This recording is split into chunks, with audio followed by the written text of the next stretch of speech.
Meanwhile. Olha só minha ponto treta, tu nunca prestou atenção. Olha o bico do fuzil, vai tomar só.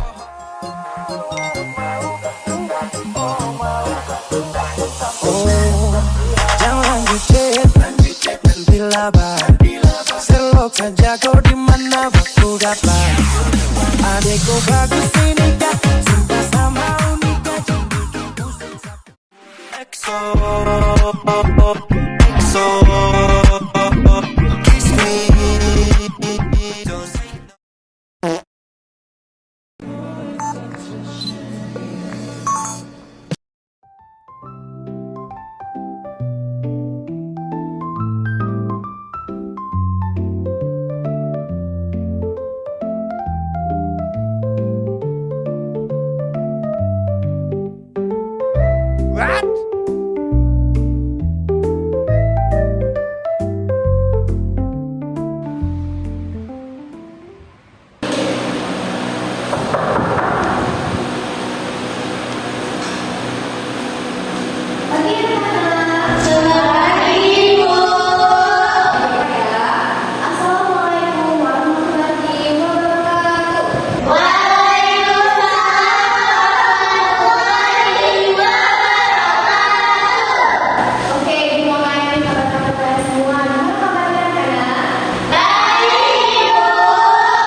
ada teman yang merasa sakit, itu kalau dicubit dia bakal sakit. Kalau misalkan dipukul sakit juga.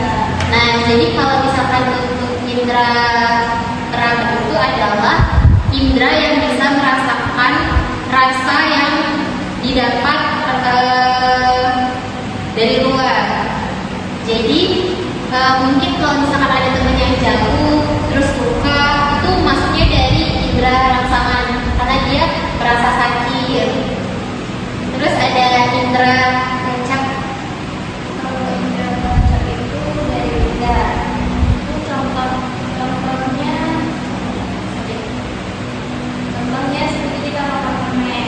Nah, kita makan permen pasti ada rasa manis, asam. Ya, terus kalau misalkan kita juga lagi sakit, indera kecap kita itu juga tidak berfungsi dengan baik. Biasanya kita kalau sakit kan apa-apa itu pahit. Ya. Kalau kayak teman kita Jenny kan dia juga lagi sakit, pasti indera kecapnya juga tidak berfungsi dengan baik.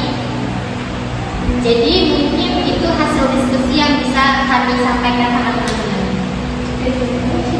Sama.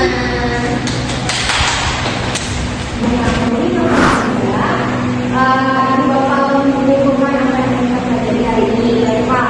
Pancasila adalah lima alat manusia yang berfungsi sebagai sektor atau pendukung pasangan. Nah, kemudian setelah diberi pasangan, kemudian akan disalurkan ke otak. Nah, bentuk Pancasila itu ada lima. Jadi di Pancasila itu yang pertama otak sebagai pendapat, itu sebagai penciuman, juga sebagai pendengaran, mulut sebagai pencatat, dan yang terakhir adalah mulut sebagai aplikasi. Oke, fungsi-fungsinya udah pada paham semua kan? Dari mata fungsinya apa? Telinga. Kalau fungsinya telinga apa? Mendengar. Dari hidung mencium. Terus dari lidah mengucapkan itu